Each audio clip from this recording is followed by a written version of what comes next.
a partir de estos momentos.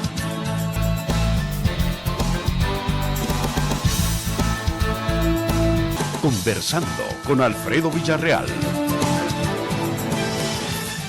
Buenas noches, amigos televidentes. En este nuevo fin de semana, las puertas ya de un nuevo fin de semana. Estamos en el viernes 20 de septiembre y ya estamos con usted, con nuestros politólogos, que vamos a conversar sobre la coyuntura que nos ha dejado el país durante esta semana. Presento a ustedes, como siempre, al doctor Ulises del Dios Guzmán. Doctor, ¿qué tal? ¿Cómo está? Gracias, Qué gusto me da saludarle. ¿Cómo ha estado ese hombre? Gracias, muy bien, siempre en la vorágine, pendiente de todos los problemas. Qué bueno. Es un gran gusto estar aquí, gracias por la invitación. A usted gracias, doctor. Y con nosotros también, el inquieto Ronald Umaña. ¿Qué tal? ¿Cómo estamos, Ronald? Hola, Alfredo. ¿Qué tal, hombre? Gracias por la invitación. Y travieso. Y travieso, ¿verdad? Pero mira. Es de nacimiento. De nacimiento. Sí. Santaneco. Santaneco. ¿Verdad? De cepa. Los santanecos son inquietos. Bueno, y usted de San Miguel. No, San Miguel, De cubrimos punta a todo el punto. país, cubrimos todo el país, ya no todo el necesitamos país. a nadie. Sí, De punta a punta, sí, de punta a oriente, punta estamos. occidente, nadie más. Doctor, hoy el tráfico estuvo bastante. Hay tráfico a esta hoy en la noche que le agarró la tarde, ¿verdad? Sí, es que como los viernes, veo, viernes, hombre. Sí, son cargados. Las complicaciones son previas o posteriores. Cierto. Señores, hay algo esta semana que nos ha dejado, ya lo sabíamos, nosotros tenemos los salvadoreños, o es una mente histórica corta, o qué es lo que ocurre, pero el presidente de la República y el presidente de CEL como que nos volvieron a encarrilar con el caso del Chaparral. Una obra que costaría 200 millones, ahora lleva 750 millones de dólares, y una cosa que bueno, el presidente dijo, este es un monumento a la corrupción, y de mi parte, dijo el presidente Nayib Bukele, lo dinamitara. Pero no lo puede hacer, lógico, esa fue una figura que él utilizó para decir, hombre, esta ha sido la peor estafa que han sufrido los salvadoreños. ¿Qué le parece esta situación? Ya jurídicamente, doctor, porque como que los salvadoreños soportamos todo. Bueno, lo que ocurre es que hay que revisar qué es lo que ha pasado. En realidad, en este caso de esta supuesta magnífica obra, que entiendo yo que era una obra necesaria porque es una producción hidroeléctrica de energía que se necesita para el desarrollo, además creo que está siendo exigida, el proyecto en principio estaba muy bien. A mí realmente me comenzó a extrañar estas cosas cuando comenzaron a hacer un diseño, después apareció que el diseño no era apropiado, pues sí, pero ya se habían gastado millones en el diseño, porque aquí con solo dibujar en este tipo de obra ya cuesta millones de dólares. Es por la magnitud de la obra, doctor. Sí, en principio lo entiendo, pero también precisamente por la magnitud de la obra y por lo técnico que debe de ser el diseño, cómo es que se equivocan, porque después resultó que se habían equivocado y tuvieron que hacer otro diseño, pero también otros millones más para ese rediseño.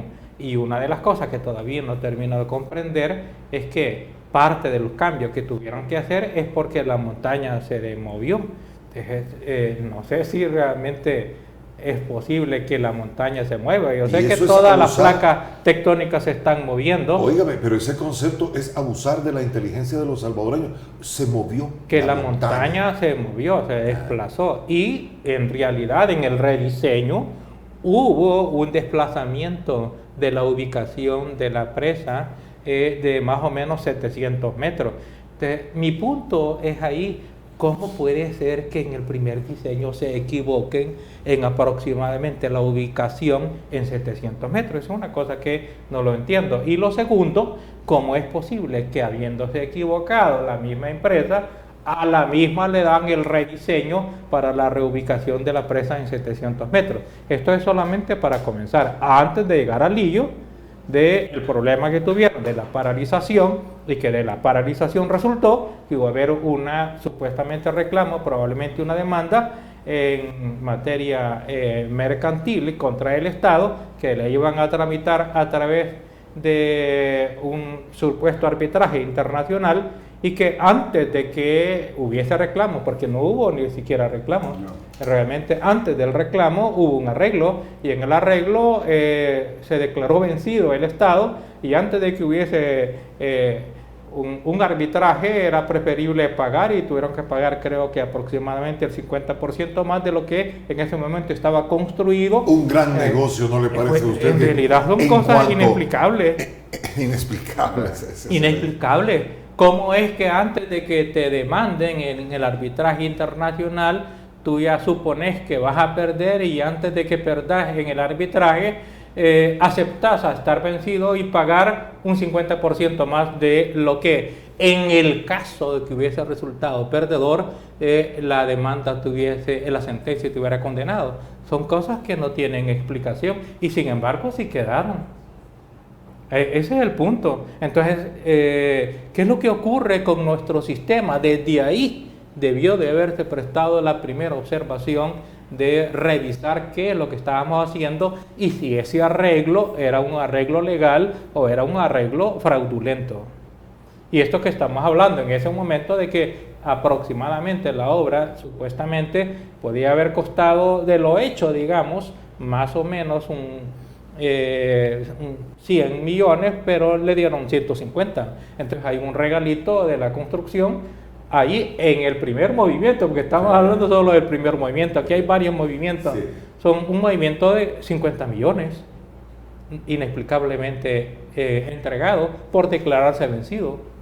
Dos presidencias, Ronald, que vieron este diseño del Chaparral, y ahora, en estos momentos no hay ni tan siquiera terrenos donde alojar el agua para mover las turbinas. Otro señalamiento que es increíble. Y las turbinas ya están instaladas. Ya está, pero el agua, no hay terrenos para alojar el agua y que muevan estas turbinas. Mira, el viento lo va a mover. Son eólicas de viento. Hidráulica eólica, es el primer modelo en el mundo.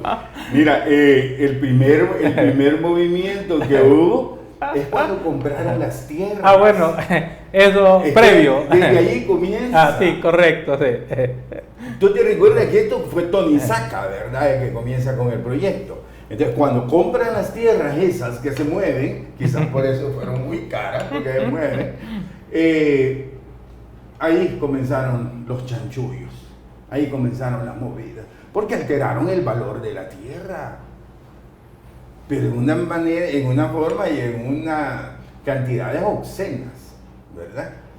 Después de eso vamos y venimos lo que nos dice Ulises de que la montaña se movió y que le dieron, y es que es lo trágico, que le dan a la misma empresa que haga el otro diseño, a la que había hecho el diseño malo. La premian dándole, es un premio, mira, tú hiciste mal el trabajo, te voy a dar la segunda. Sí. Hiciste mal el trabajo, bien hecho. Sí. Lo menos que podían haber hecho era echarlo y contratar a otro. Lo mínimo. Lo mínimo. O demandarlos a ellos. Porque al contrario, como es que hacen mal el diseño con tanto especialista, como una empresa que no es cualquier empresa. Y pagas esa cantidad de plata.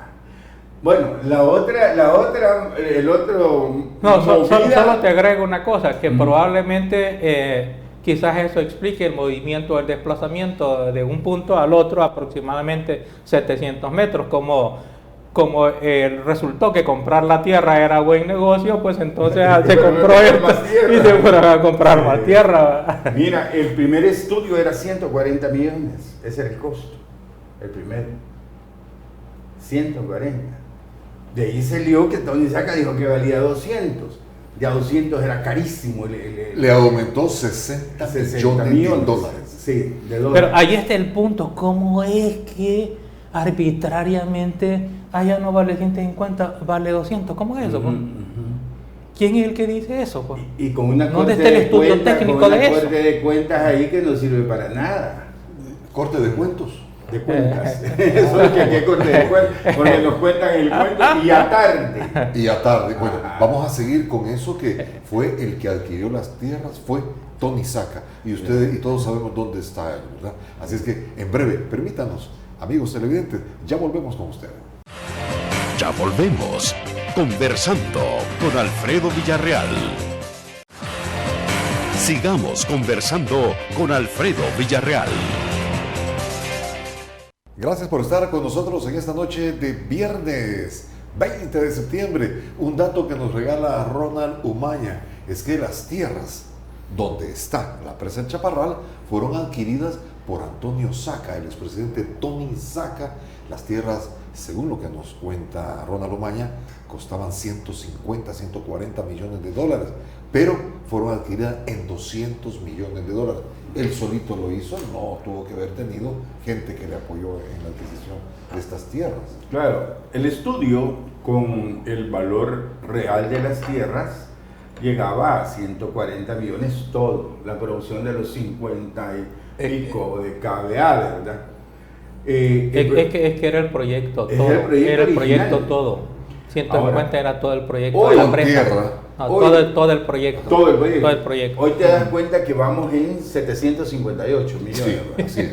Qué terrible. Sí, qué bien. Y vamos a producir 54 o 58 KBA, creo. Y te das cuenta que la empresa Tesla, con paneles solares, te vende a $1 millón cada KBA. O sea que eso hoy costaría 58 millones. Y estamos pagando 850 y pico millones. O sea, se han llevado 800 millones aquí en nuestras narices. Y molesta, pues, indigna. ¿Por qué? Porque ese dinero es dinero que lo pagamos nosotros. Lo paga el amigo, lo paga aquí mi compañero, lo pagas tú. ¿Verdad? Y lo pagan lo que nos están viendo. Y nos pagan ustedes. Bueno, cada vez que van a comprar una cajita de fósforo, ustedes pagan el 13% de IVA. De eso se paga toda esa plata. Y hoy está, que yo creo, y aquí les voy a decir algo interesante. Vamos a ver si ustedes me acompañan. Miren, yo he visto las fotos aéreas y todo de esa presa. Ajá. Y ellos dicen que está al 76% terminada, me falta el 24%. Yo creo que no. Yo creo que no es cierto. Yo creo que no es cierto. Ahí lo que hay es un hoyo con las turbinas puestas. Porque si yo voy y veo otra presa terminada, no tiene la misma apariencia. Sí, digo, sí, es cierto. No es cierto que falta. No, está en el dique. No es cierto que falta el 24, ahí falta más por hacer. Y además hay otras cosas que son carísimas y que todavía no encuentro yo información, porque hay que hacer un embalse, y hacer el embalse no es una cuestión de solo hacer un hoyo, no, si es que hay que hacer un preembalse para el embalse, para poder crear las condiciones de almacenamiento suficiente de agua. Pero frente a sí, pero pues sí, bueno, que hoy ya un chorrito hay que abrirlo, hay que pedirle a ANDA que le dé un chorrito para que le dé suficiente agua, pero eso es carísimo. Aparte de que en realidad esas turbinas también tienen otro problema, y es que las turbinas, la empresa rusa ya la instaló y no les han pagado. Entonces no tienen ni dinero para pagar las turbinas ya instaladas, que son las turbinas principales, que son 2 turbinas.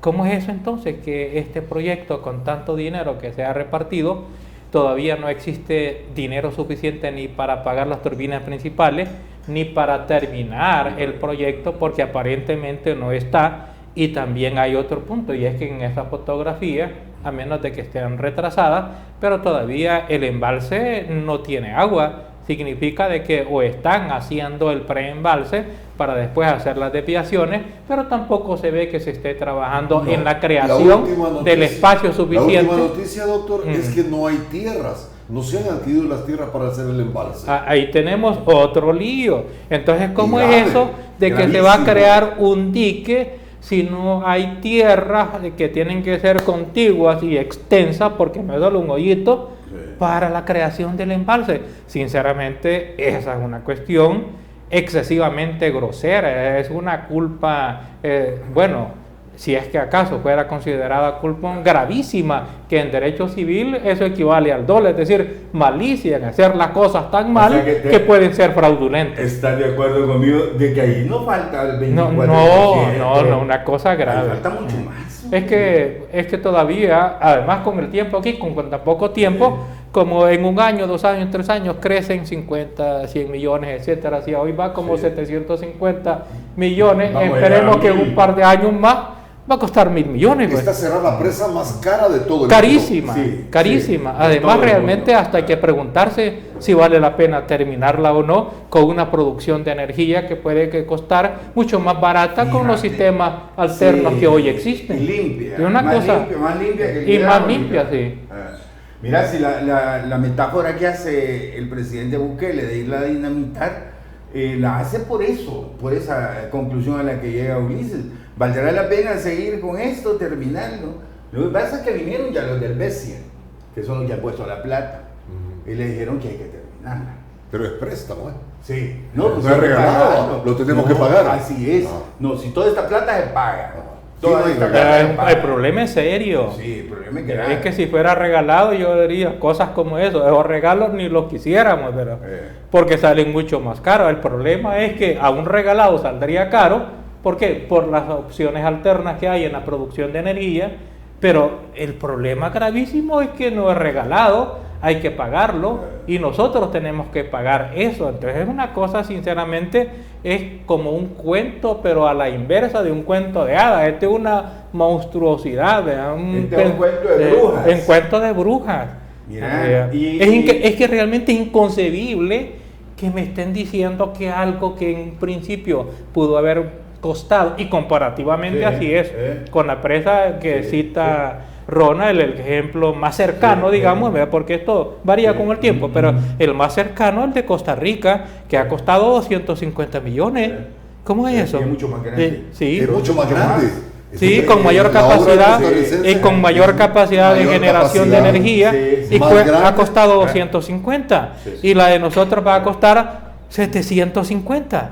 Realmente nos han visto la cara de poco inteligente. Mira, ¿no? yo creo que la CICIES, este es el primer reto que tiene. Si la CICIES quiere salir exitosa, tiene que tener una investigación exitosa aquí. Y no es difícil. No es No difícil. es difícil. Porque como es tanta sí, plata, ujú. no la puedes esconder tan fácil. No tan fácil. Hay que ir a los contratos, a todos los contratos que se hicieron. Hay que ver la fecha que se hizo, hay que ir a traer a la junta directiva que hizo eso, al presidente de la CEL de ese momento, y exigirle cuentas y que devuelvan la plata. Imagínate, entonces quiere decir que nosotros los salvadoreños hemos pagado, a comparación de la obra costarricense similar a esta, que la obra costarricense 3 veces. es más grande la Sí, obra. Más productiva. Más productiva. Mayor capacidad de Ya la generación. hicieron. Ya está finalizada. funcionando, Sí. Y 250 millones de 250. dólares. Nosotros los salvadoreños, 700 500 millones de dólares. más. 750, o sea, sí, Sí, 500 500 millones más. 500 millones más. Ujú. Es una cantidad que llama Bueno, la atención. yo, para serte franco, todavía no termino de creer que ese cuento sea cierto. Pero lo han dicho tanto los medios de comunicación que ya me comienza a preocupar. Porque al principio yo creía que eran de ese tipo de menciones que hacen un tanto exageradamente, hoy 750, y que pueden ser chistes, ¿verdad? No, pero da la impresión que es cierto, que ese es el costo de Es cierto, de y esa y presa. falta mucho más Sí. de lo que han dicho. Eso es grave. Porque dentro de unos meses nos van a decir, no me fijé que faltaba el 45%. Así es, sí.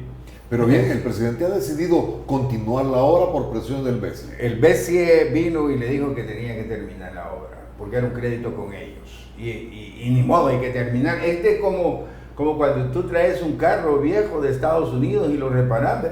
Y después te das cuenta que el motor está malo y que hay que cambiar el motor. Y entonces, al final de cuentas, tenés que arreglarlo y terminarlo para poder andar en él, no lo puedes dejar tirado. Le tenés que cambiar Así nos el pasa. motor, el chasis, la Sí, carrocería y la en caja de definitiva velocidades. te sale más barato haber comprado otro. Sí. Ahora, en realidad yo creo, ya hablando así con toda seriedad y responsabilidad, porque si bien es cierto, el Banco Centroamericano de Integración Económica es el acreedor, sin embargo, hay que ver realmente y sopesar realmente cuánto al final va a costar esta cuestión, cuál es la utilidad, cuál es la producción que va a tener y cuáles son las opciones alternas que tendríamos y si con otras opciones alternas podemos generar lo mismo y en realidad evaluar si esto de verdad se debe de terminar o no, porque el BCIE lo que necesita es que le paguen. Eso es otra cosa, pues, ¿verdad? Sí. Pero no necesariamente que nosotros terminemos, porque si vamos a terminar pagando 2 o 3 o 4 o 5 veces más lo que podemos conseguir con otras cantidades de dinero, probablemente con lo que hace falta es que nos terminen de prestar, pero Hagamos más. probablemente hagamos más. Entonces, sinceramente aquí se necesitan valúos y expertos que determinen y le den seguimiento a cuánto vale esa cosa, cuánto es lo que en definitiva va a salir costando, cuánto es lo que todavía tiene que pagarse y finalmente cuánto es lo que realmente vale la obra así como está y qué pasó con la diferencia. Entonces ese tipo de cosas ya es una investigación seria. ¿Cómo no? Para finalizar el caso, en las palabras textuales del presidente, dijo que para pagar esta obra, él ya no va a ver cómo se va a pagar porque es tan grande la deuda que van a pasar muchas décadas para que Décadas. ¿Sabes que ahí, según el nuevo presidente de CEL, son como 50 años para que empiece a tener alguna rentabilidad y hay que mantenerla con las otras empresas de CEL, hay que mantenerla esa mientras la llegas a tener rentabilidad? Pues bien, Eso es terrible. Pero es que para que se llegue a tener rentabilidad de aquí a 50 años ya no va a haber agua en ese río. claro que va a ser, si ya no tenemos agua. Total, que fue y ha sido, ¿consideras tú la estafa más grande que ha subido los Sí, salvadoreños? la vergüenza más grande de todos los salvadoreños. En 2 administraciones presidenciales se Tres. llevó a cabo esta. 3. Antonio Tres. Saca, Ujú. Mauricio Mauricio Funes, Funes. Salvador Sánchez. Y Salvador Sánchez. Así estamos Tres. en esto. Pero Señor, hay que sentar precedente, hombre. Este tipo de cosas como esas ocurren con gran frecuencia en nuestras propias narices. Son tan grandes que no las vemos, son tan grandes y complejas que no las entendemos, pero ya es punto de partida que comencemos a ver realmente qué ha pasado y quiénes son responsables por esa monstruosidad. perfecto, amigos televidentes, ya volvemos con ustedes. Permítanos el siguiente espacio. Ya volvemos. Conversando con Alfredo Villarreal. Sigamos conversando con Alfredo Villarreal. Y en esta noche también vamos a conversar referente, señores, al movimiento de los trabajadores que van a llevar a cabo la próxima semana.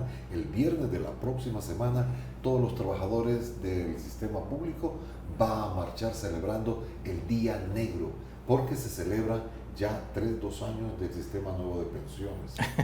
Entonces ellos, los trabajadores, dicen, este día, San Salvador, las calles de San Salvador se van a volver a vestir de protesta, que quieren enmendar esta situación. ¿Por qué? Si son 5,000 millones de dólares que las pensiones han prestado a los gobiernos de turno, Sí. pero ese dinero es de los trabajadores. Oye, es más, porque 5.000 más, eran cuando se 5.000 produjo la última millones. reforma. Oye, es más. Los trabajadores tenían su Para dinero. eso se hizo la última reforma. Ujú. Y mira, la figura es bien interesante. Aquí estaban los 5,000 millones, ¿verdad? Ujú, ujú. El gobierno de Sánchez Serén los quería Ujú. para salir adelante de sus problemas económicos. Los dueños de las AFPs no se los querían dar de gratis, ¿verdad? Entonces, los dueños de la AFP tenían diputados en la Asamblea Legislativa, los de Arena. Los del gobierno que querían los 5,000 millones tenían diputados en la Asamblea Legislativa, los del FMLN. Y el dinero era del pueblo, Sí. pero el pueblo no tenía diputados en la Asamblea. Entonces, los diputados que eran de los dueños de las AFP, más los diputados del FMLN, o sea, los diputados de Arena y los del FMLN se unieron y se llevaron la plata. Entonces, el gobierno salió de sus problemas y los dueños de la AFP comenzaron a ganar una cantidad de plata vulgar y obscena. Es decir, se llevaron el dinero, Ujú. pero además le cobran al gobierno por habérselo dado. Ah, no, pues sí. Seguimos con los Es Yo negocios. te digo, si el negocio fue, pero ahí te lo dejo gráfico y claro. El dinero era del pueblo y el pueblo no tenía diputados. Bueno, en realidad el pueblo nunca ha tenido diputados. Los diputados son aparentes, porque son diputados de los partidos y quienes financian los partidos o los accionistas de los partidos son realmente los dueños de los diputados, y los diputados realmente responden al interés económico y no responden al interés de la gente. Si no, no hubiesen existido esta reforma. No se hubiera podido hacer. No se hubiese podido hacer, ciertamente. Aquí realmente esta es una cuestión que viene desde el origen, desde el cambio que se dio del sistema antiguo al sistema actual, al sistema de las AFP. Solo pensémoslo estructuralmente, de la figura de que sea el Estado el que administre los bienes de las cotizaciones y que las pague, que ciertamente hubo corrupción y que eso llevó hasta la quiebra, pero realmente era un problema de ¿qué? De corrupción y de ineficiencia de los funcionarios públicos del momento. Ahora, ese dinero, ese mismo dinero de repente, bueno, entonces hay que pasárselo a manos privadas. En las manos privadas, AFP no pensaron como me debieran de haber pensado, pues entonces que sea el pueblo, porque los trabajadores, como son los dueños de la plata, son los que deberían de tener una AFP de los trabajadores o un banco de los trabajadores que administre ese dinero, pero no, pensaron entonces en los grandes accionistas que son los mismos que los banqueros. Entonces los banqueros arman o construyen las AFP, agarran un negocio cautivo, porque ese es un negocio en donde no es lo mismo que me cuenten una inversión privada de alguien que con su creatividad diseña el tipo de servicios o negocios que va a brindar y que arriesga su propio dinero, su propia plata. No es así. Aquí, ¿cuál es el dinero que está arriesgando la AFP? El de los trabajadores. El dinero de los trabajadores. Y por ese dinero tienen asegurada una comisión.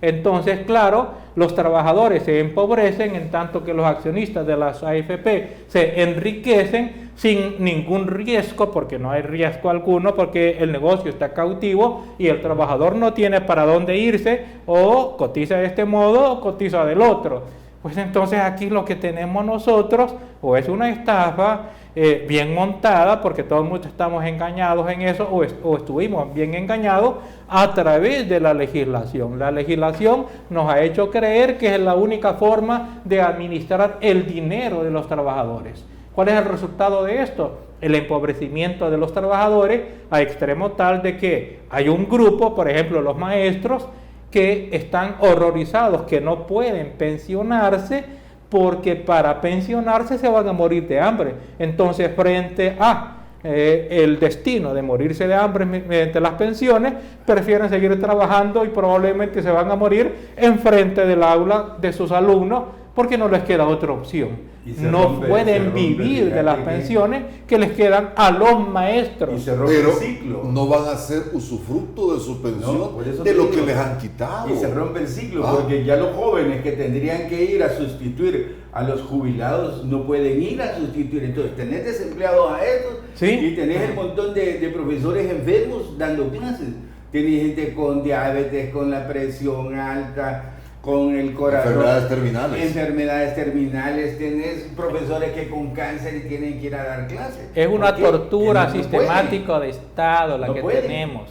Y los trabajadores han estado realmente durante años indolentes, no se han dado cuenta, no han reclamado, solo de vez en cuando dicen alguna cosa. Es una cosa tan rara. El dinero es de los trabajadores y permiten que a través de los diputados que no son suyos les quiten el dinero. ¿Cómo es eso? Sí. Eso es un fenómeno bastante llamativo, Pero anormal es cierto, y casi mira, inconcebible. el dinero es de los trabajadores.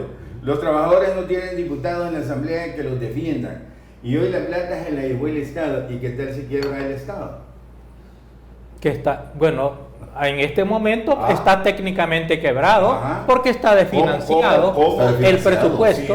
¿Cómo Así vas a es. llegar? ¿Cómo vas a pagarle a los trabajadores esa cantidad de plata? Si no tiene ni para pagar las pensiones que existen, menos aún las que deberían Las que de ser. vienen. Pero todo el mundo está pensando en cómo reformar este sistema. No, es que no es un problema de reformar este sistema. El problema consiste en cambiar este sistema.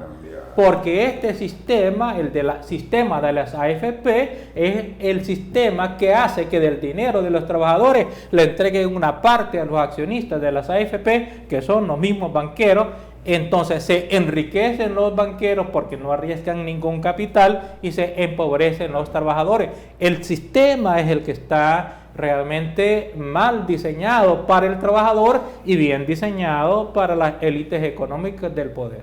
O sea, funciona bien como ellos lo diseñaron y mal para los trabajadores. Es por ello que los trabajadores hacen una... Ese es el sistema oligárquico. Pero los trabajadores creen que con una marcha van a hacer algo. No, pero qué bueno que lo hagan. Está bien, qué bueno sí, que lo sí, hagan. Y qué bueno sí. que comiencen. Ay, eso. Y que avancen. Principio. Y que se organicen. Principio. Pero por supuesto que no va a cambiar con la marcha. Lo que ocurre, y eso sí hay que reconocerlo, que están comenzando a tomar conciencia de la gravedad del problema y que este problema debe de no terminar con unas reformas al sistema actual, sino que con el cambio del sistema. Esa administración de la plata de los trabajadores debe de pasar a ser administrado no por el Estado tampoco, porque ya tuvimos una experiencia que el funcionario público se volvió corrupto, se garantizaba ellos mismos, porque los funcionarios sí se garantizaban las cotizaciones no, sino que las pensiones de 100%, pero no de los trabajadores. Y al final ocurre de que el sistema de pensiones antiguos colapsó, quebró.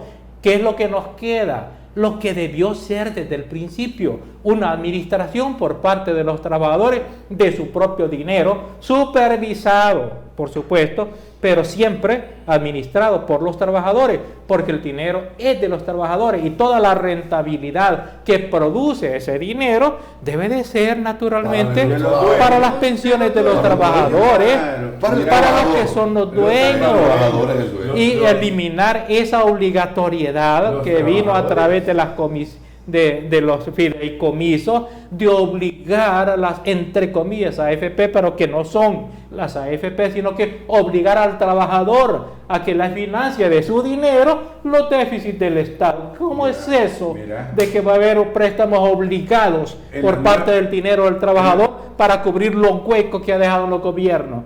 Naturalmente que eso es inconstitucional y ni siquiera la sentencia arregló ese problema, porque todavía le sigue imponiendo la obligación de ese tipo de préstamos y solo mejoraron en algunos puntitos de los intereses con que se le va a prestar al Estado. No, si al Estado no tiene por qué prestársele el dinero de los trabajadores, y si acaso se le va a prestar, tiene de competir con las mismas reglas que cualquier otro acreedor. Los intereses internacionales, eso me dejó lo que había de pagar. Ahí está un parámetro objetivo. Sí. Ahí está el precio internacional. Sigamos conversando de las pensiones, porque este es un tema que la otra semana va a arder. Los trabajadores están por explosionar esta situación, ya que harán una marcha y bueno, hay que verlos y escucharlos. Ya volvemos. Ya volvemos. Conversando con Alfredo Villarreal. Sigamos conversando con Alfredo Villarreal. Y usted, amigo televidente, ya se puso a pensar qué hacen los gobiernos, qué hacen las AFP con su dinero. Pues bien, aquí eso lo estamos discutiendo. Los maestros, el caso de los maestros, señores, ellos ganan, por decir algo, $800. Pero si se jubilan, que es un derecho sagrado del trabajador, derecho humano, un derecho humano, les queda una pensión de $200. ¿Cómo va a vivir? No se pueden jubilar. No se pueden jubilar. Parece que están entrampados. Tienen que seguir trabajando. Tienen que seguir trabajando, pero imaginémonos lo que significa que una persona, después de haber trabajado 25, 30 o más años, no puede dejar de trabajar, no puede descansar, porque si no se muere de hambre. Entonces, frente al horror de morirse de hambre porque no puede vivir con $200, tiene la obligación de trabajar hasta la muerte. Es una tortura sistemática de Estado la que nosotros estamos permitiendo. Es una esclavitud moderna a través de las AFP. Por eso es que, y te das cuenta, cada vez que tocamos un tema de lo que es la República de El Salvador, te das cuenta que nada funciona, que nada sirve. Sí, sí. En la Segunda República de El Salvador, los trabajadores deberían de ser dueños de su propio banco. Claro, Banco de los Trabajadores. Es lo no ese normal. comercial que No el nombre comercial del Banco de los Trabajadores, sino en función. Un banco en funciones, ¿verdad? Sí. Y manejado como banco Sí. y supervisado por la superintendencia, y que ellos le presten el dinero a quien ellos quieran y a quien les En sea reglas de rentable mercado. para ellos. No le van a venir a pagar al Estado, a prestar al Estado para que el Estado les pague. Al 1.2 se les estaban El 1.2%. pagando e internacionalmente el interés andaba entre 7 y al 8%. ¿Cuánto han le perdido? prestaban al BCE Ajá, y el ajá. BCE le prestaba casi al 7, Ajá. al 6 punto y algo. Y a los trabajadores les empezaron a pagar el 1.2. No ¿Cómo es vale. eso? ¿Cuánto? No están las reglas equiparadas No. hasta en eso, señores. Hay una discriminación en Sí. contra del trabajador. Están Y durante todo ese sangrando. tiempo, ahora salen, hay que los estudios actuariales nos dan la cuenta para que le incrementemos a usted las pensiones, porque durante tanto tiempo sus intereses de los préstamos fueron 1.2, mientras internacionalmente fueron 7 u 8%, entonces usted perdió una rentabilidad aproximadamente de Sí. 5 o 6%, Yeah. entonces tiene así uno de acumulado los una argumentos- cantidad de dinero poquita, porque el resto de dinero se lo ha comido el Estado, y entonces ahora Y el no otro le se lo podemos comen los pagar dueños. porque ya se lo comieron. Y el otro se lo comen El los otro se lo dueños de la comieron los AFP. AFP. No, Y si el- ellos son y responsables el tienen que problema- pagar el lo que se han problema comido, Es que tenés a todos los trabajadores creyéndoles. trabajando para ellos, para los dueños de las AFP. Mira las cantidades de plata que ganan al año. Las AFP es terrible. Y el Estado agarró 5.000 millones de pesos a un interés bajísimo. Y uno de los argumentos era, es que no se puede pagar más caro porque entonces a lo mejor no vamos a cumplir con la obligación de pagarlo. Lo que ocurre es que no tiene por qué, independientemente de cuál sea el argumento del Estado, pero no tiene por qué obligar a los trabajadores Sí, a que su prestar- dinero se a lo prestarles presten la plata. al interés que Sí. ellos quieren. Al interés que Ah. nunca Ah. se pudo haber concebido. ¿Cómo vas a prestar ese dinero Al 1%? 1.2? Cuando la regla es Internacionalmente andaba entre 7 al El 8%. 7 de promedio internacional. Y ahora le hacen las cuentas de que usted ya dejó de ganar 5, 6, Y si- 7% y si el durante tantos profesor- años, y entonces su pensión por eso es tan miserable. Miserable. Y si el Perdóneme, profesor- ¿quién es responsable de eso? Mira, el que puso El la- gobierno y la AFP que se quedaron con el dinero. los partidos que hicieron la movida en la asamblea son los responsables. Mira, y si el profesor va al banco y hace un préstamo para hacer un cuarto en su casa, el banco se lo presta al 16%. Y a él le están pagando el 1 o 2% de su dinero. Y el banco le da a él al 16%. Dios me guarde, no te vayas a atrasar porque te ponen intereses por mora. Si el banco fuera de los Pero trabajadores administrando su propio dinero, esos préstamos los tendría que hacer el mismo banco de los trabajadores, administrando el dinero de AFP de trabajadores, que beneficiaría tanto al bloque general como también con intereses más decentes para los préstamos de los mismos trabajadores, Así es. que no Y eso tendrían le daría necesidad más que ir al rentabilidad. banco comercial. Y le daría más rentabilidad a ese banco a final de año. Cuando Así vos es. ves los ejercicios, Sí. entonces tu plata ya ganó más también. O sea, Correcto. De lo mismo que vos pagaste de intereses, ¿verdad? Tu capital subió, pero aquí tu capital ha bajado, porque suponete que un profesor se jubila, supongamos, y le dan esos $200. Esos $200 que le van a dar allá no son los $200 que él ahorró en sus primeros años de juventud cuando comenzó a dar clases. Estos $200 ya no valen nada comparado con los que él entregó aquí. Ni el 1.2% acumulado le resarce a él pérdida la de pérdida. poder adquisitivo. Porque no es lo mismo el valor nominal del valor real, y debe de haber compensaciones y equilibrios para que la gente se le pague el valor real, no el valor nominal. El valor nominal es el montón de papeles, no, es el valor real, lo que se tiene capacidad para adquirir con eso, y cuál es la capacidad para adquirir y sobrevivir decentemente. Esos son los cálculos que deben de hacerse. Pero ¿cómo se podría hacer? Solamente si el trabajador tiene su propia AFP o banco y administra su propio dinero. Entonces es el sistema el que debe de cambiar, no es reformar el sistema. como salieron riéndose en la última reforma todos los diputados, izquierda, derecha, centro, arriba, abajo, todo el mundo contento riéndose. Los trabajadores abriendo la boca porque no entendían qué habían hecho, y ellos sí sabían que habían hecho, por eso todo el mundo salió feliz. Ahora bien, quien comenzó a trastocar las pensiones fue Antonio Saca en la presidencia.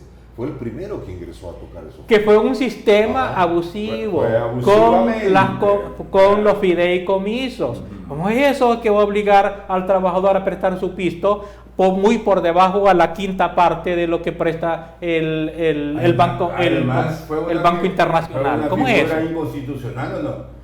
En realidad era el fideicomiso. ¿Lo engañó al trabajador o lo engañó? Lo engañó y lo obligó por medio de la ley. Lo engañó en el sentido de que el trabajador creyó que eso era bueno y lo obligó porque lo amarró con la ley.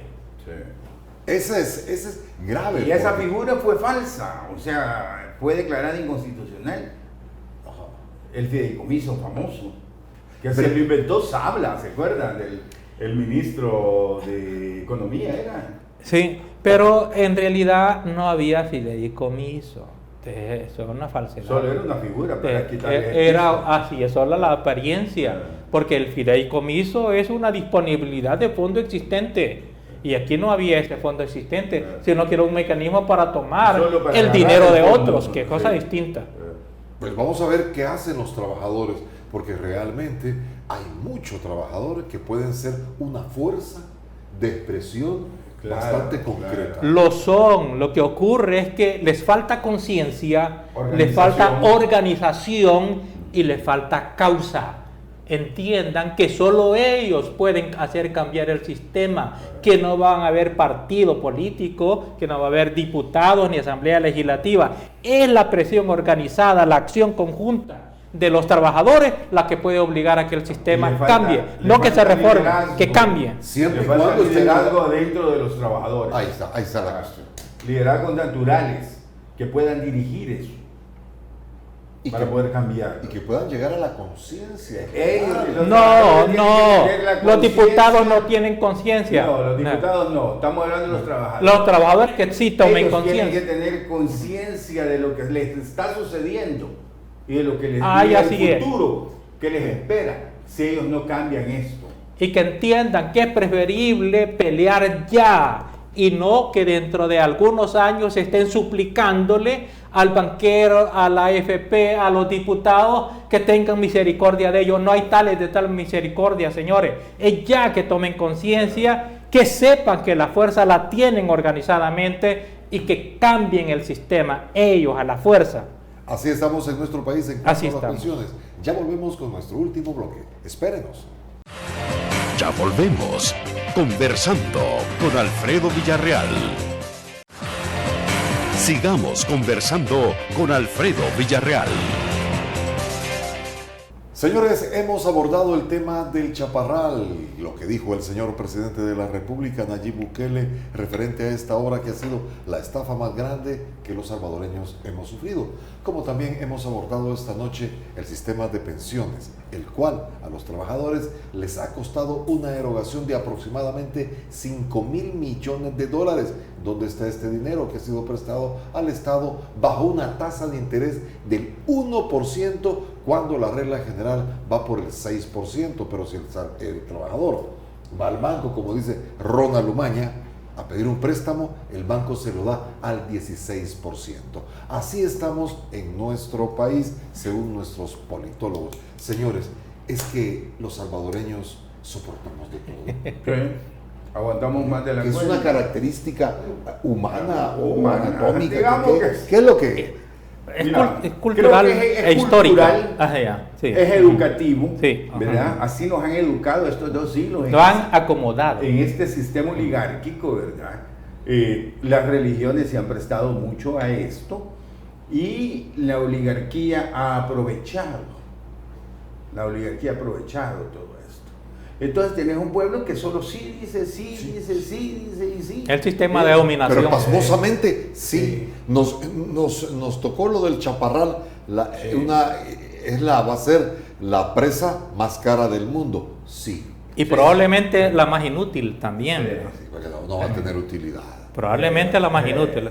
Con las proyecciones que tenemos aquí en el sistema ecológico, probablemente no haya agua para que esa cosa funcione. No haber agua. Y miren, y roguémosle a Dios que las turbinas rusas sean de buena calidad. Porque si van a salir que no sirvieron las turbinas, Dios me guarde, ¿qué es lo que va a pasar acá? Porque esa es otra situación. Primera vez que veo yo turbinas rusas y tecnología rusa en eso. Bueno, no es de extrañar por el periodo del frente, ¿verdad? Sí. Pero no podemos, yo no podría prejuzgar si eso es bueno o es malo, porque que no conozcamos a los rusos es otra cosa. Pero no podemos negar tampoco que los rusos han tenido un gran desarrollo tecnológico, tanto es así que compiten en tecnología en el mundo. Y son también los que ahora compiten y ahora llevan ventaja en la tecnología espacial, ¿Qué por le ha ejemplo, pasado? más que los Estados Unidos. Sí. O sea que en tecnología, por lo menos ciencia y tecnología hay suficiente, pero ¿qué han hecho ahí a saber? Porque con tanta movida, no sé yo si las Es turbinas por eso. son Mira, nuevas ay, o no. En China Es por eso. se hubieran comportado así los funcionarios en China. No, allá los asan, allá los matan. Allá es pena de muerte. Esos países súper avanzados, Sí. con 1.200 millones de habitantes. Sí, Es que nosotros 1400 tienen los chinos. nosotros hemos sido condicionados históricamente, educativamente, se nos ha condicionado y se nos ha hecho creer incluso, y esto lo voy a decir yo a costa de ser abogado, se nos ha hecho creer que es bien y que debemos de respetar la Constitución y las leyes. El problema es que la Constitución y las leyes ha sido fabricada por ese sistema oligárquico. Correcto. Para que dominar el gobierno, apropiarse del Estado y usufructuar o depredar a la gente, a la sociedad en términos generales. través del Estado. De ese modo es que se han quedado con todas las riquezas que tenía el Estado, las pocas que pudo haber tenido el Estado, y de ese modo todavía nos siguen haciendo creer, por ejemplo, a los trabajadores que tienen que cotizar, que la pensión que les resulta según los cálculos actuariales es esa, y que con esa pensión tienen que vivir, y que eso es la ley, que por tanto deben de obedecer la ley. ¿Qué es lo que les está diciendo? La ley se ha convertido en el sistema que lo está ahorcando, y como es la ley, mantenga esa cadena dentro de su cuello y no se la quite porque es ilegal. Entonces aquí lo que necesitamos es entender que la libertad necesita romper las cadenas de esa ley para fabricar otro sistema, otra república, la refundación de la república de los salvadoreños y no de la oligarquía. Mira, y cuando le demos la miseria de pensión, tienen que darme las gracias. Todavía Además de eso, agradecer. Tiene que quedar agradecido. Increíble. Mire, para el próximo viernes ojalá que tratemos la fundación de la nueva república porque está interesante ese tema. Es necesario porque el sistema está agotado en cada uno de los subsistemas que nosotros veamos. No funciona. ¿Qué significa? Que ya nada funciona. ¿Cómo se arregla? No se arregla. Hay que destruirlo y cambiarlo. Doctor, ha sido un gusto enorme. Sus Ha sido un ponencias. gustazo. Muchas Robert, gracias. Ha sido un gusto. El tiempo es Gracias, nuestro peor hombre. enemigo, así dicen los grandes escritores, ¿verdad? Pero sobre todo, gracias a usted, amigo televidente, que nos ha acompañado durante esta hora. Le deseamos el mejor de los fines de semana. Cuídese. Después de esto, usted ya no es el mismo. Gracias por habernos acompañado en Conversando con Alfredo Villarreal.